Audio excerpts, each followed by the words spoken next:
আমার সোনার বাংলায় দর্শক দেখাই নাই আমার সোনার বাংলায়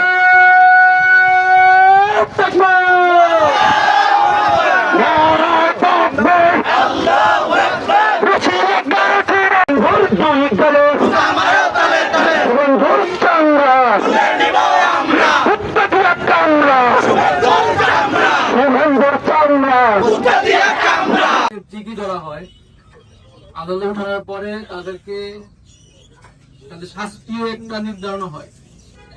শাস্তি নির্ধারণ হওয়ার পরে এটাকে আবার পিছানো হয়, বিভিন্ন দেরি করা হয়, ডিলে করা হয়। এই যে এই অবস্থার কারণে আজকে আমার দেশের এই অবস্থা। অন্য কোনো সমস্যা নাই। যদি এই যে ছোট ছোট বাচ্চারা দর্শক হচ্ছে, ছোট ছোট বাচ্চা, আমি বুঝি না, আমার ব্রেনে ধরে না 8 বছর, 6 বছর, 5 বছর, 12 বছর, 13 বছরের মেয়েদের কি আছে, আমার ছোট্ট ব্রেনে ধরে না, আপনাদের ব্রেনে ধরে কিনা জানি না। এই ছোট ছোট বাচ্চাদের মধ্যে কি আছে যে এই বাচ্চাদেরকে দর্শন করতে হবে, মারতে হবে, গলা কেটে ফেলছে, পাশবিক নির্যাতন করছে, ঘটনা ঘটতেছেই, থামতেছে না। আমরা আন্দোলন করতেছি, আমাদের প্রশাসন বাইরে গ্রেফতার করতেছে, আদালত উঠায়, রায় হয়, রায় কার্যকর হয় না। এইটি আমাদের সমস্যা। এই একটা সমস্যা সমাধান হইলে আমার মনে হয় দেশ থেকে এই সমস্যা সমাধান কমবে, অবশ্যই কমবে। প্রকাশ্যে ফাঁসি দেখ, প্রকাশ্যে মৃত্যুদণ্ড দেখ। আমি দেখছি গত বিএনপি ক্ষমতার আমলে ক্রস ফায়ার করতো, আমরা দেখছি আপনারা ক্রস ফায়ার করতো আসামি বিরোধীরা, এখন কেন করতেছে না? তাহলে কি অনেক বড় কিছু, দেশের জন্য অনেক বড় কিছু তারা, দেশের কীট, দেশের পতঙ্গ তারা। দেশের এই কীট পতঙ্গ শেষ করলে আমার দেশ অনেক ভালো চলবে।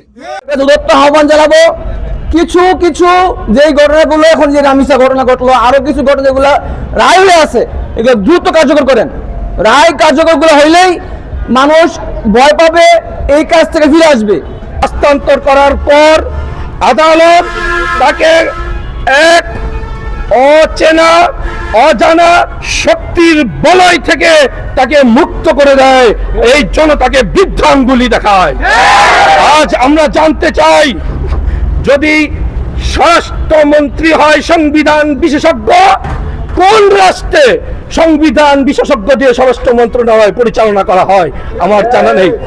যদি স্বরাষ্ট্রমন্ত্রী সংবিধান বিশেষজ্ঞ হয়ে থাকেন, আমার উদাত্ত আহ্বান, এই জায়গা থেকে সরে যান। আইনমন্ত্রী যদি মূর্খ আর ব্যারিস্টারি হয়ে থাকেন, সরে যান, যোগ্য লোককে বসান। আমাদের বাবরের মতো লোক কি দরকার?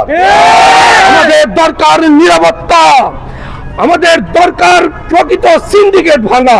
সুতরাং আজ আমাদের সম্পূর্ণ আমাদের ফোকাস, আমরা ইনশাআল্লাহ এবার আদালত চত্বরের, আদালত পাড়ার সিন্ডিকেটের গোমর বের করেই ছাড়বো, ভেঙেই ছাড়বো ইনশাআল্লাহ।